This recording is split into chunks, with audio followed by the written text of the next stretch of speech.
This is why you need to know about thunder. It's not just noise, it's science in action. Let's dive in. Thunder is the sound caused by lightning. When lightning strikes, it heats the air around it to an extremely high temperature. This rapid heating causes the air to expand explosively, creating a shock wave we hear as thunder. Did you know thunder travels at the speed of sound? That's about 343 meters per second.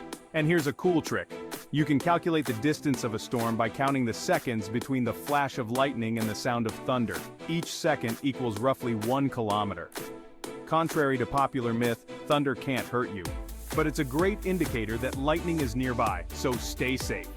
Thunder is more than just a loud boom. It's a fascinating natural phenomenon. What's your favorite thunder fact? Comment below. And don't forget to like this video and subscribe for more interesting shorts.